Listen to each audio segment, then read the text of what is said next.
Olá, olá. Boa noite, Penélopes. Tudo bom?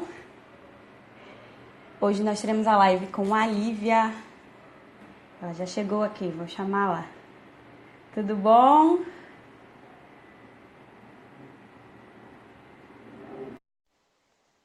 Tá sem som? Oi, Rapuki. Oi. Tudo bom, Lívia? Olá, tudo bom? Oi, gente, boa noite, boa noite. E aí, que alegria ter a Lívia por aqui finalmente. Ah, Eu e a Laís estávamos muito ansiosas para trazer a Lívia aqui. sério? Olha só, vocês são Sim, sim. doidinhas. Gente, a Lívia é o máximo. Olha só, a gente estava pensando, o nosso plano, meu e da Laís, era sempre trazer algumas mulheres aqui para a gente conversar, não só sobre o nosso papel como mulher, mas também a nossa relação com a literatura, que eu acho que existe uma diferença entre eu apresentar uma personagem e eu apresentar uma mulher, né, para as meninas. Então, apresente-se aí um pouquinho, Lívia, para as nossas Penélopes. Oi, Penélopes, eu sou a Lívia. Algumas devem me conhecer lá do antigo Maternidade Ilustrada, agora estou usando o meu nome, né? Lívia Helena Souza. Eu tenho 29 anos, acabei de fazer 29 anos.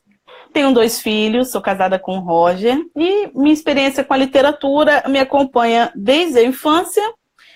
Leio poucos livros, li poucos livros, tive aquelas fases de ler muito, ler pouco, mas eu sou uma pessoa que observa muito e gosto muito de aprender com a experiência de outras pessoas.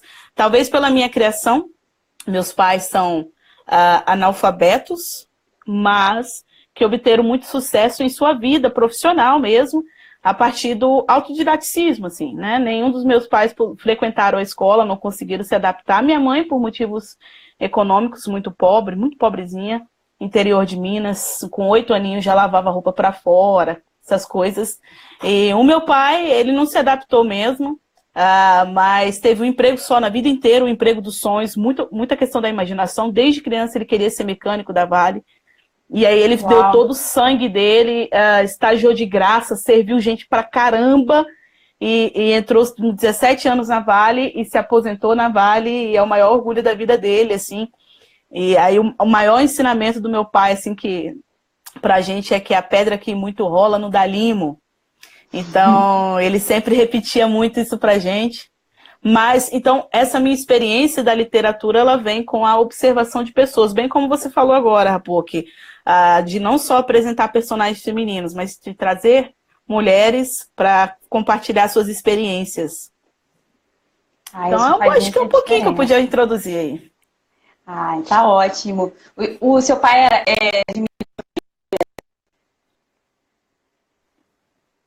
o seu pai é de Minas, Lívia? Meu pai, ele é baiano, mas cresceu aqui no Espírito Santo. Nossa, que demais. Muito bom. A gente, no nosso post, a gente colocou esse tema mais como a literatura como um meio de transformação, né? Que nessa semana a gente postou um trecho da Camila, da última live, falando que muitas das vezes as pessoas se apegam a livros teóricos, até mesmo religiosos, e fica tudo muito num conceito, né? E você não consegue aplicar de fato se você não tem um exemplo imaginativamente, né? Concreto. Você fala, olha, existe a diferença. Tá escrito, seja caridoso, mas como? Né? Então, a literatura é esse meio imaginativo que de um exemplo de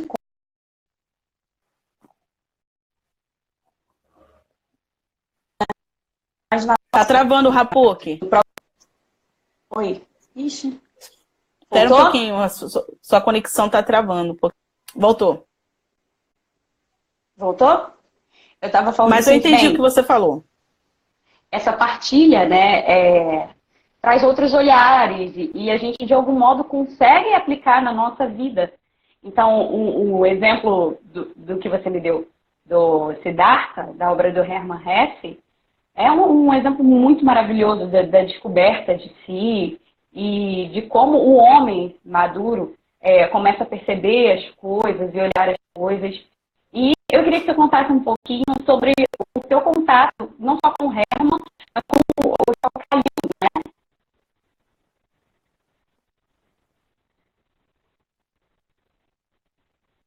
Sim, sim.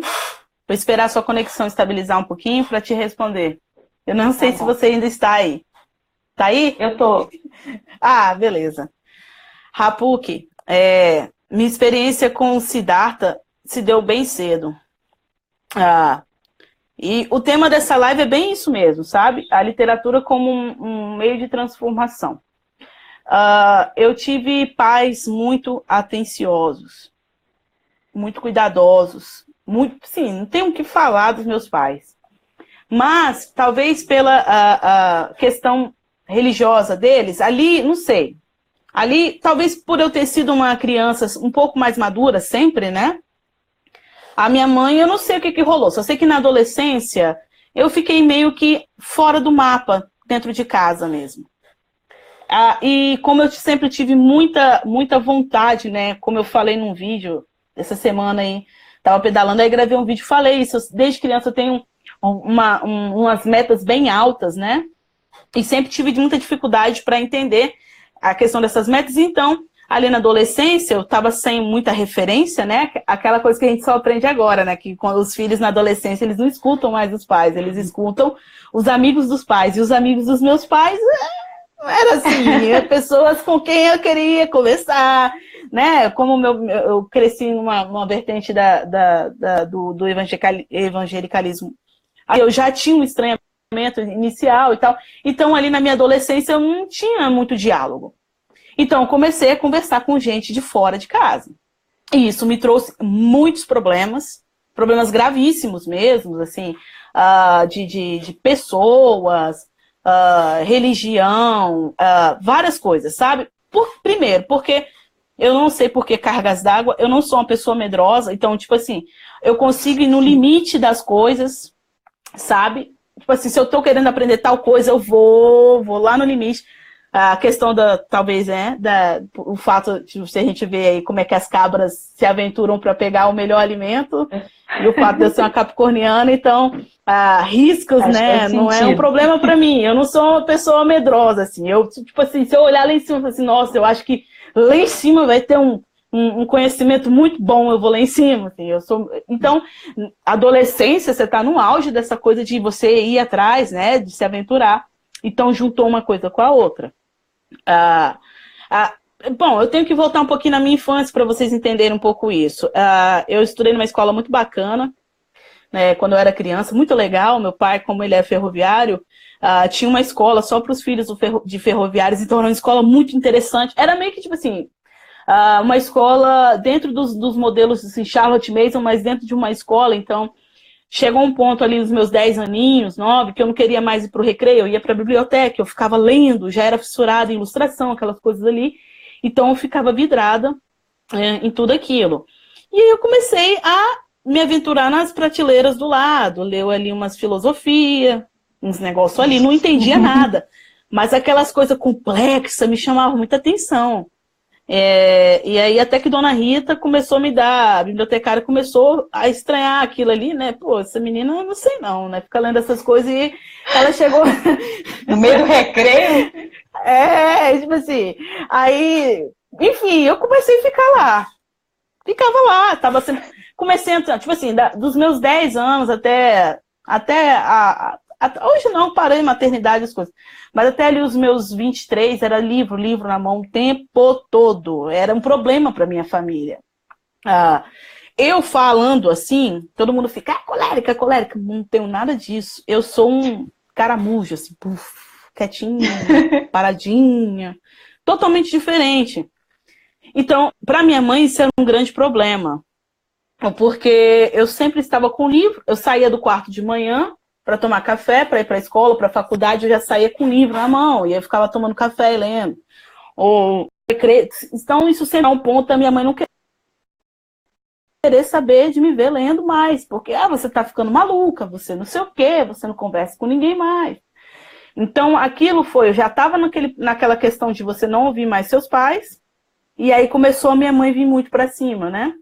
Então, eu fui dando aquela afastada mais ainda. E nesse afastamento eu passei por várias experiências, até perigosas, assim, para o adolescente.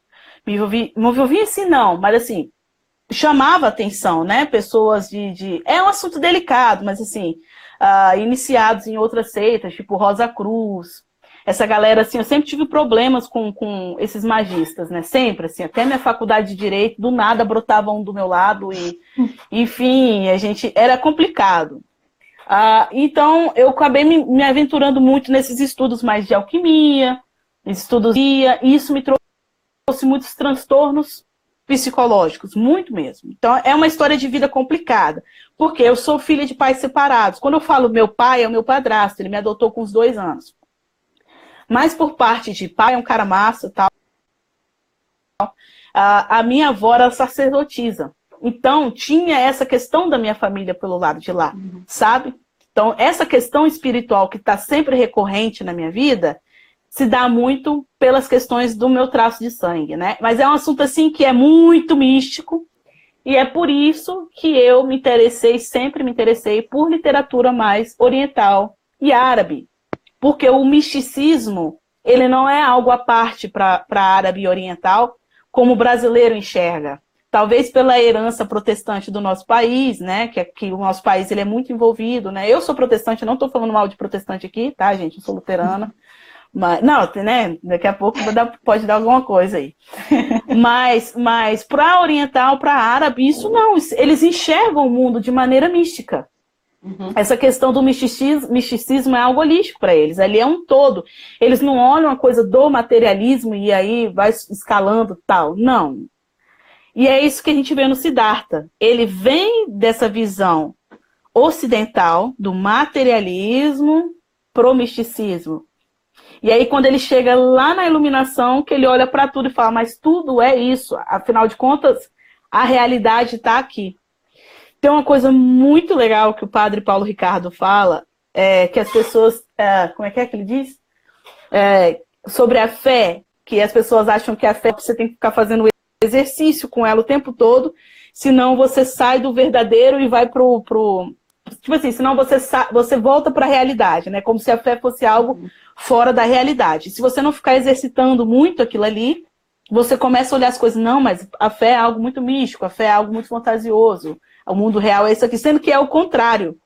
A fé que é a realidade, e isso daqui, né, é o que a gente... É a irrealidade, né? A partir da queda, esse mundo do jeito que está, não é o que verdadeiramente deveria ser. E foi isso que aconteceu com o Siddhartha ali. Apesar de já ser filho de Brahmari, ele negava tudo aquilo e foi por suas próprias vias, né? Buscar a iluminação. Ele renegou. Na verdade, o Siddhartha, ele é uma analogia da própria vida do Hess, né? Ele é filho de missionários protestantes. Aí quando os pais intimaram ele, você vai ser pastor, aí meteu o pé pra Suíça, pastor eu caramba, não vou nada, sumiu pro meio da neve. O Herman, ele tem uma coisa ele imprime mesmo nos personagens o que ele viveu, né? Sim. No Demian também a gente vê isso. Peter Camezinho, tudo é ele ali. A literatura do Hess é ele o tempo inteiro. O tempo todo. Tudo que você lê dele é ele. Isso é muito legal. Mas é muito bom, porque ao longo do caminho, para quem não sabe, o Brahmani é como se fosse um sacerdote, né, da cultura indiana. É, a maior casta, né? E aí o Siddhartha, ele é um jovem que ele é criado para isso. E as pessoas olham para ele e o admiram, mas ele não tinha prazer naquilo. E aí ele começa a se questionar, e ele decide trilhar o caminho dele. É muito maravilhoso. Na verdade, ele era um quarta camadinha ali, doutor Ítalo falando, né? Ele queria... Não, ficar jejuando, orando, orientando. Não, naquela cultura, que as famílias de Brahmari, né, centenário, vai passando de pai para filho, de avô e tal, ele tava, querendo sair fora da responsabilidade dele. E no final das contas ele assume. Tem um momento que ele vai se questionando, né, sobre a vocação, e aí ele volta na infância dele, quando eu fui feliz? E isso é muito bom, porque durante um período eu ouvi bastante o professor Tiago Amorim, e ele fala muito sobre a busca da felicidade. E como que, assim, quando você quer muito aquilo, mais aquilo vai escapando da sua mão, né? E só quando você olha para dentro de você, depois olha para o que está em volta,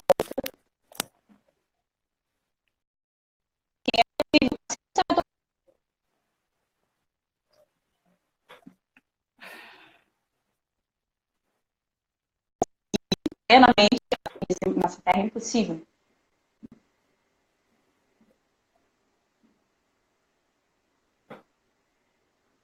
Eu não ouvi o que você falou no final, foi mal. Travou, Rapoque. Ah, meu Deus, a internet aqui tá triste. Mas, assim, alcançar a felicidade nessa terra plenamente é impossível.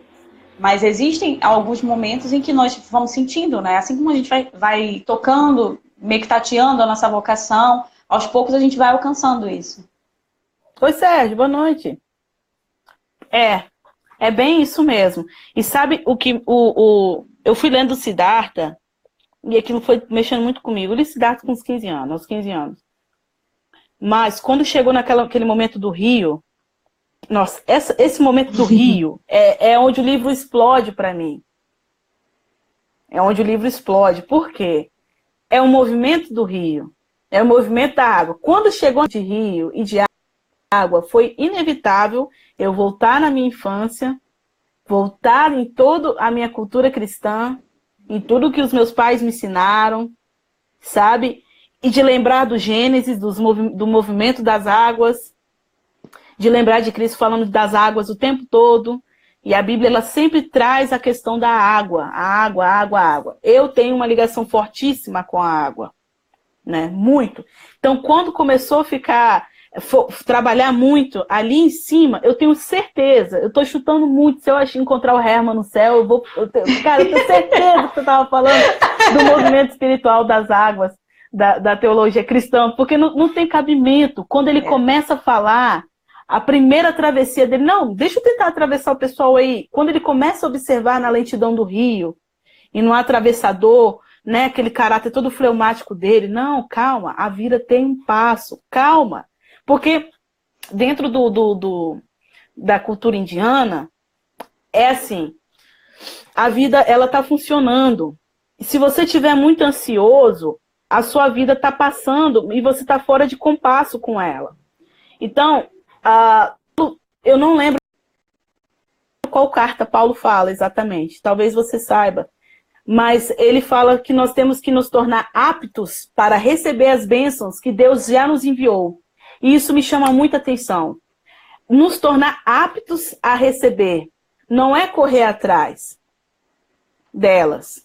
Claro que nós temos que fazer. Esse tornar apto pode ser entendido como correr atrás, talvez. Mas eu lembrei muito disso tudo, né? Desse ciclo, poxa, nos tornar aptos. Eu posso estar aqui, mas eu ainda não estou pronto. E ele teve essa sacada ali, quando ele estava naquele movimento de atravessar as pessoas. E o rio que sempre passa e as águas nunca são as mesmas. E o rio que nunca mudava o curso, o rio nunca ficava agitado, nunca ficava muito parado e nunca deixava de aparecer pessoas. Ele nunca estava apto para entender aquilo ali. E aí ele começou a fazer esse questionamento nele mesmo. Cara, por que eu não consigo entender o que está acontecendo aqui como o barqueiro entende? E aí, quando ele finalmente sacou aquilo tudo, ele falou assim, olha, eu tenho que ir, eu preciso seguir, eu já entendi o que eu tinha que fazer aqui. E aí ele segue o curso da vida dele e tal, e o livro continua. Mas esse movimento das águas não tem como não ser um retorno do próprio Herman para as raízes cristãs dele. Não tem como, porque é muito o que a tradição, principalmente por ele ser protestante, né? A nossa fé está ali centrada na Bíblia, né? Então, não tem como ele não ter voltado para isso, Rapoque. Então, eu vou fazer essa pergunta para ele, caso eu encontre lá. Pensando assim, o tempo todo, simbolicamente, o Cristo é mencionado como a água, né?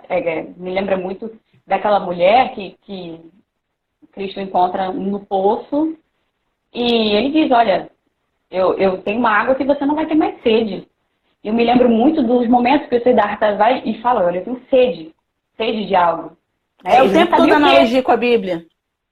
Gente, é muito, muito sensacional. E ao longo da nossa vida, nós temos alguns momentos que nós paramos diante da vida. O Herman, ele tem umas sacadas muito brilhantes. Chega um momento quando ele começa a se despertar, ele para como se houvesse uma serpente na frente dele, né? Ele para, se assusta, ele, bem, olha, esse é quem eu sou, né? Mas afinal, o que eu quero, sabe? Para onde eu estou indo? Para onde a minha vida está me levando? Eu que escolhi isso ou é o meu pai? Eu sou o filho do Brahmani, né? Que é o primeiro capítulo. Não é sobre ele, é sobre o filho do Brahmani. E quando ele desperta, ele começa a avançar cada vez mais para dentro de si. Isso é muito bom, muito bom. Isso é maravilhoso. Olha, tem um senhor, talvez você não conheça, mas o nome dele é Mahesh Chavda. Talvez ele seja o Siddhartha da vida real. A história do Mahesh é incrível. O Mahesh, ele é um filho de Brahmani, e certo dia ele estava na casa dele, estudando e tal, e bateram na porta dele, era uma missionária, olha só, muito parecido com Herman, era uma missionária batista. Poxa, estou com muita sede, você pode me dar água? Olha só, pediu água. É o Mahesh, tá, claro, chamou o servo, a história é o testemunho do Mahesh. Não, tal, chamou o servo, serviram água para ela. E ela ficou muito grata, entregou uma Bíblia para ele. Aí, é o livro proibido, não sei o quê. Aí ele correu pro quarto dele, com 16 anos, e leu os evangelhos todinhos naquela noite. Né? Filho de Brahma, ele estava acostumado com uma monta de estudos muito pesado. Ele leu aquilo tudo, ele fala que ele foi tomado por uma verdade que ele nunca sentiu na vida dele. Foi um negócio que destruiu o peito dele assim, ele ficou, como? O que é isso? Eu nunca li uma coisa dessa. E ele ficou assim, chocado com o que ele estava lendo, chocado. Ele fala que tinha momentos que parecia que tinha uma voz lendo para ele, né? Que tinha alguém ali lendo com ele. E ele fechou, não posso. Ele já estava com tanta vontade de gritar, tipo assim, beleza, Jesus, ok. Mas, tipo assim, não posso. Aí ele fala que pegou a Bíblia e jogou para baixo da cama, assim. Deve ser uma cama de madeira, eu não sei como que é a cama deles. Mas ele jogou, assim, com toda a força e falou, não posso. Quando ele sonhou, aí ele dormiu, aí ele sonhou. No sonho ele teve uma visão. E aí, na visão, ele disse que Jesus falou com ele, Mahesh, sou eu que estou te chamando. Não precisa ter medo. É eu que estou te chamando. Pode vir. E ele, não, isso é sonho, não, mentira. E ele no sonho brigando com aquilo, mas como? Eu sou filho de Brahmani, eu vou ser não sei o que e tal, eu já estava perto da iniciação dele, não sei o que. E ele, não posso. Aí, quando ele desiste de dormir, ele ficou muito atormentado com aquilo. E aquilo batendo na cabeça dele, martelando. Aí no outro dia, ele falou assim, não, tá bom. Ele tipo assim, não, eu vou atrás de Jesus. E aí, ele fez uma trouxinha, viu um momento oportuno, foi no campo batista, do acampamento dos missionários batistas, e fugiu com essa galera batista para os Estados Unidos, largou a vida dele de Brahmani, e hoje o cara é um dos maiores pregadores, assim, no meio protestante. Mas ele era um Brahmani. E aí essa missionária, é muito parecida com a história do Herman, né? Essa missionária batista deu a Bíblia para ele, e ele leu os evangelhos e falou assim, não sou Brahmani, tchau, foi. Ele fez o caminho contrário, né, do Siddhartha. E aí ele fugiu, foi adotado por essa família batista. O mais interessante é que eles estavam indo embora. Quando ele chegou no acampamento, eles estavam terminando de juntar as coisas para ir embora. E ele fugiu e tal. Depois de muitos anos, eles cuidaram muito bem dele. Ele se tornou um médico e a vida dele foi se desenvolvendo. E hoje ele trabalha e vive na Índia de novo, mas como cristão e tal. E todo mundo sabe, cara, é o Mahesh Chavda, que é da família tal, dos Brahmanes tal, não sei o quê. E o cara tá ali como testemunho vivo cristão. Então é o Siddhartha da vida real, assim. É bem interessante a história da vida dele. Mas, assim, quando eu terminei de ler o Siddhartha, ele me trouxe de volta para dentro da casa dos meus pais. Porque no final ele volta para a cultura dele, para os ensinamentos dele. Tipo, ele aceita uma maturidade. Mas, assim, eu ainda continuei naquele estranhamento. Aí foi quando eu conheci o Khalil. E o primeiro livro do Khalil que eu li foi O Espíritos Rebeldes. Aquele livro... Nem tenho ele mais, como te falei, tipo, nem sei com quem tá. Mas... eu dou muito livro, eu perco o livro, pego um livro meu. A Lívia é desapegada, gente. Eu sou desapegada com tudo, eu acho, até com filho, sei lá. Muito bom.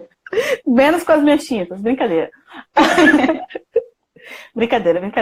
Mas isso é também da criação, né? Eu cresci vendo os meus pais doando comida, doando tudo, fazendo... meu pai aposentou, continuou trabalhando, plantação de igreja, né? Como a gente fala no meio protestante. Meu pai passava 3 meses no sertão da Bahia, construindo igreja, construindo escola. Então, eu cresci vendo esse movimento todo. Então, tipo assim, coisas materiais eu não me apego mesmo. Mas o Calil, ele também tem um testemunho parecido. O Calil, ele teve uma experiência mística fortíssima aos 7 anos de idade, uma Semana Santa, um temporal terrível no Líbano, abriu as portas de casa, da cozinha da casa dele, e desapareceu nas montanhas, deixou os pais loucos. Cadê Calil? Cadê o Calil? Imagina uma criança de 7 aninhos, uma tempestade terrível no Líbano, e ele some na Semana Santa. E o Calil volta um dia e pouquinho depois, com a roupinha rasgada e tal.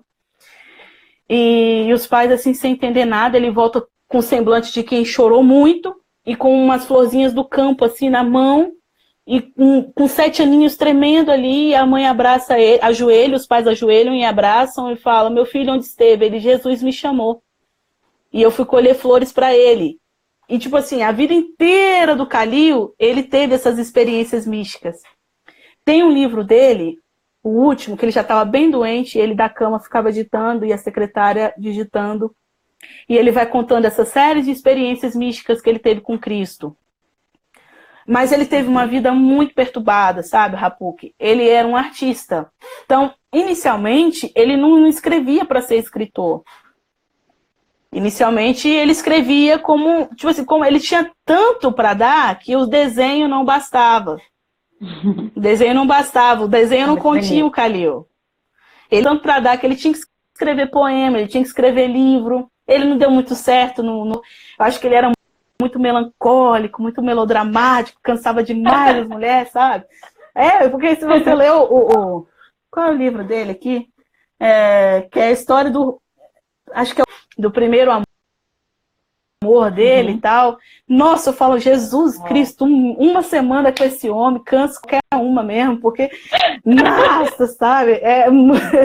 Então, ele não teve muito sorte nessa coisa, mas o Calil, ele não seguiu, assim,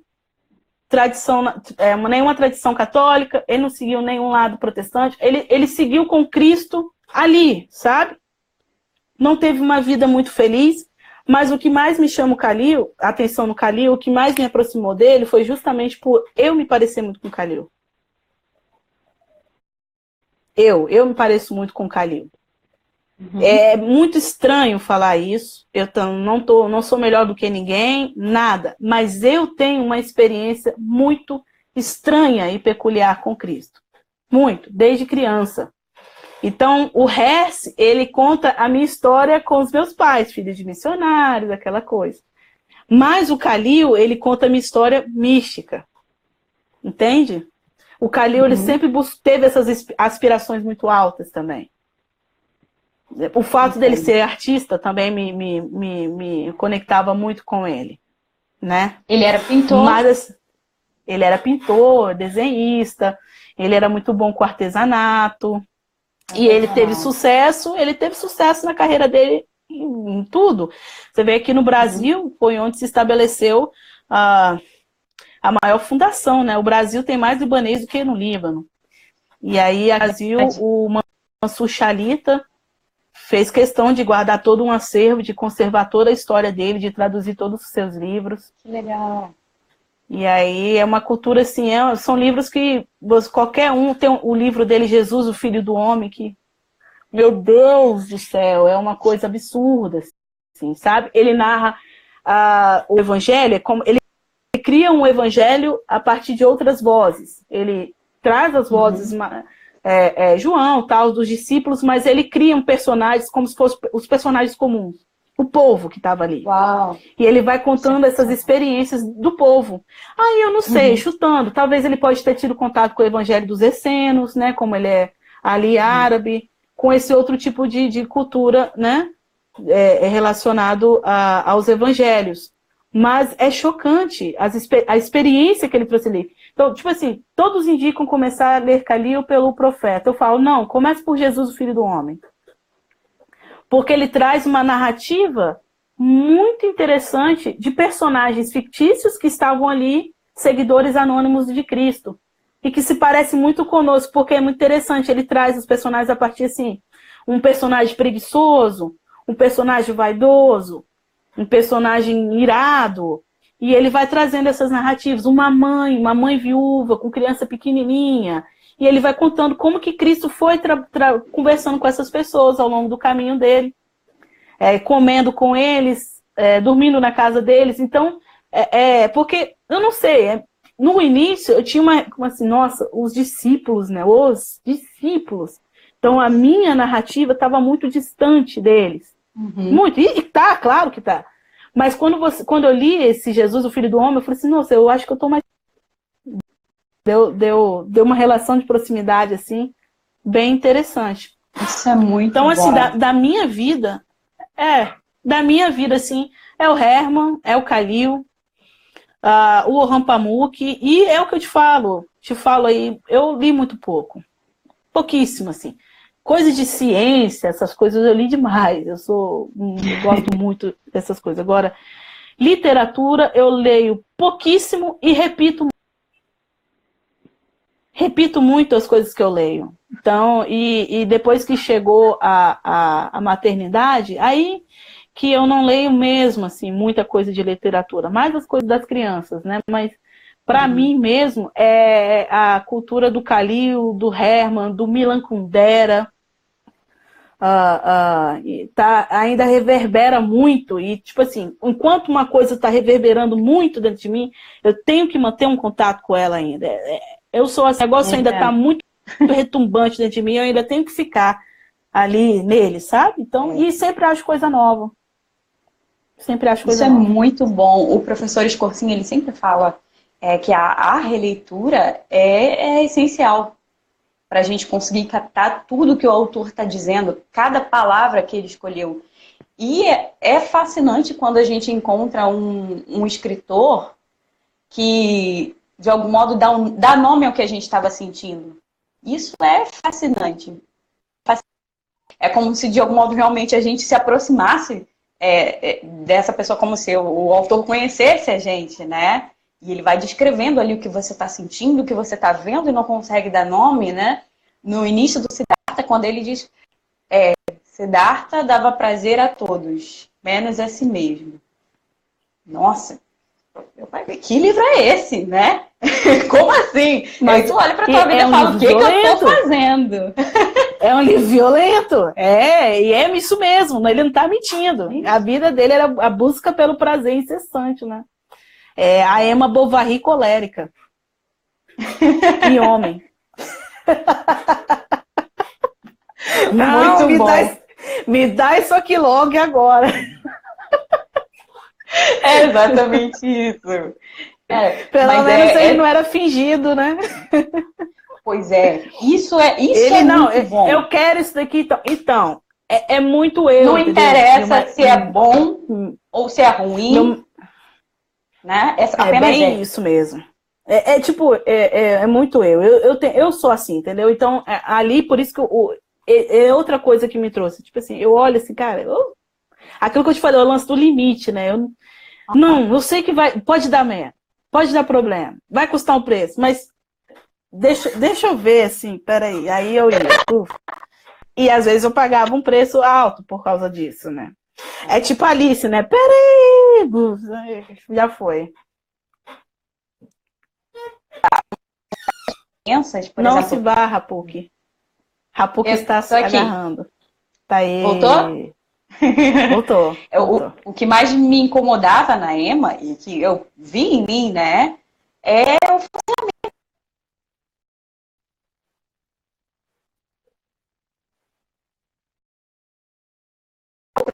E o Siddhartha faz um movimento meio contrário. No momento algum, poupar,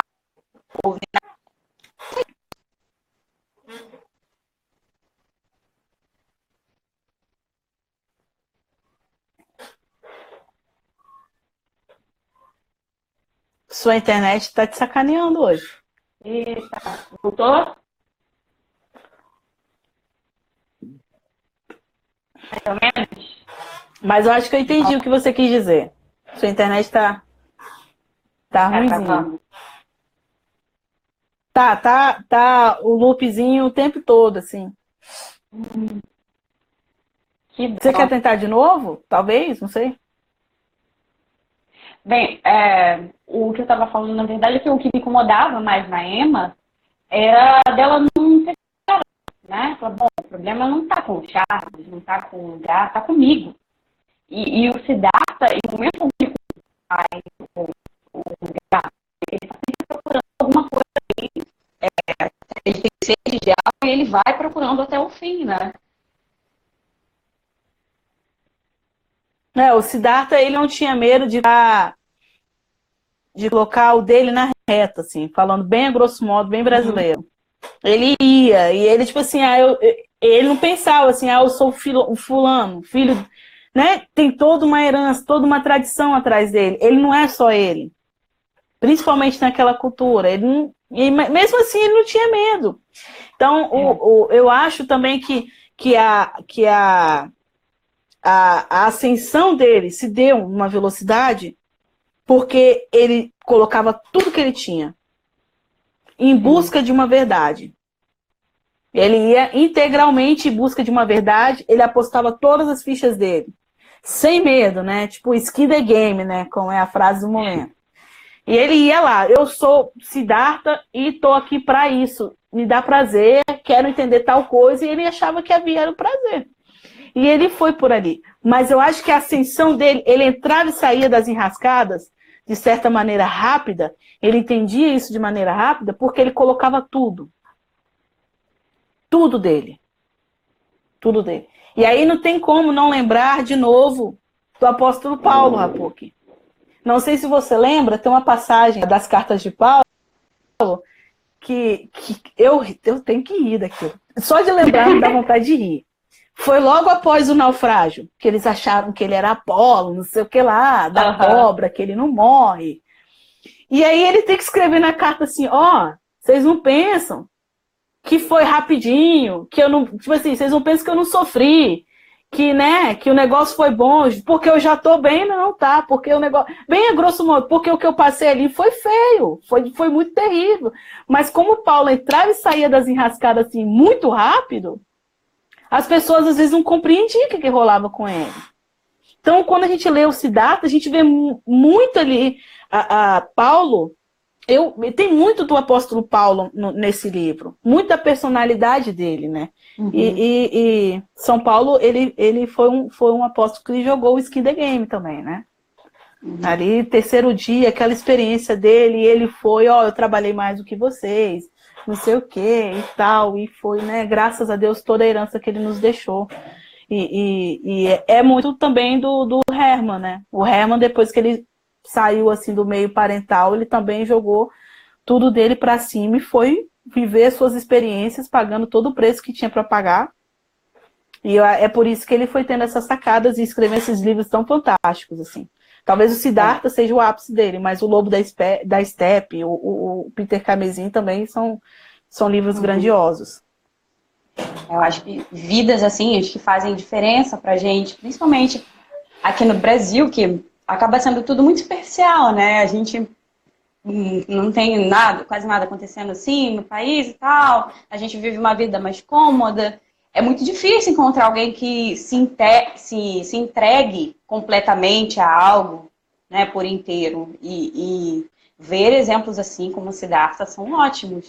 E da obra do Khalil, Sim. que você falou uma coisa muito interessante, de aproximar a gente à história do Cristo.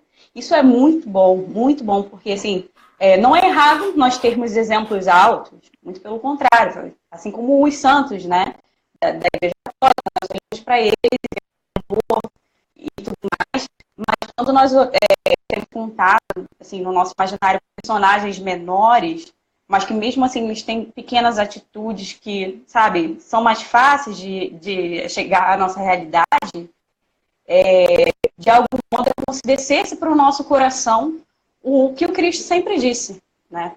Tanto da fé, do amor, da caridade. Isso aproxima mesmo a gente. E a gente vê muito disso, não no Siddhartha, mas nos personagens ali, ao redor É, dele. A gente vê muito isso ali, ao redor dele, né? E ele teve essas experiências caridosas com essas pessoas. Você vê, até com a Meretriz lá, ele teve uma experiência que chegou um ponto que ela mesma olhou para ele e falou assim, o que você está fazendo aqui, né? Acho que já deu, né? Eu gosto de você, mas não é seu lugar aqui. Você tem que estar no lugar errado. Você até tá ela fazendo sabia, algo que né? não tem nada a ver com você, né? Então, mas o ápice mesmo do livro é o barqueiro. O barqueiro representa muita coisa. Acho que quem chegar no livro, talvez essa live ajude as pessoas, né? Porque você olha ali, Siddhartha, um Buda na capa, talvez o cristão brasileiro olha assim e fala, não vai dar. É, Mas é grandioso, é um livro grandioso, mas o ápice do livro mesmo é o barqueiro. Ali eu tenho certeza que todo mundo que é cristão vai ver a conexão com a nossa teologia que está ali. Nossa teologia não, né? Porque mas com a nossa cultura cristã e com tudo sim. que a gente vive, com certeza. E no Calil a experiência dele é cristocêntrica, assim. Então, de qualquer livro dele, ele vai sempre falar do Cristo, Cristo, Cristo, Cristo, o tempo inteiro. Ele nasceu falando de Cristo, talvez tenha sido a primeira palavra que ele falou, Jesus, e morreu falando de Jesus, assim, do jeito dele, também colocando tudo dele ali e a partir da experiência concreta dele o tempo inteiro. Ele estudava muito, ele era um estudioso, ele foi uma pessoa incrível. Para você entender um pouco do Khalil, é só a gente estudar, ler um pouquinho do que o Mansur Shalita fala dele, e da vida dele, de quem ele foi pessoalmente, né? Da herança que ele deixou no Líbano e tal. Se eu não me engano, foi o próprio Mansur que cuidou que o corpo dele fosse levado de volta para o Líbano, como ele pediu, quando depois, né, de morrer e tal. Mas ele buscou a sua experiência, a experiência dele com Cristo ali até o fim, a partir de suas experiências concretas, vivendo assim nessa intensidade. Ele não se colocou nesse nível de me dá prazer, porque ele não era desses, né? Mas ele precisava de níveis de contemplação muito profundos, muito densos, né? Uhum. Então, o leque, vamos supor, né, se tivesse um termômetro assim para ele, ele precisava de experiências cada vez mais densas dentro da própria melancolia. Isso é muito até estranho no Khalil, que ele se colocava num nível de melancolia para ver o que dali podia sair para ele. Uhum. E aí, se a gente, toda a obra dele artística, toda essa obra expressa uma melancolia enorme, mas não é uma feiura. É uma melancolia bonita. Se você olhar os desenhos dele, eles não te passam uma dor, um sofrimento. Mas não tem uma tristeza, não tem feiura. Ele fala de beleza o tempo todo. Mas ele colocava aí a cara a tapa para receber esse sofrimento, essa dor. Então é interessante. Muito bom, Olivia. Eu não sei se alguém tem alguma pergunta, mas a gente vai deixar a live gravada. Acho que alguém perguntou aí.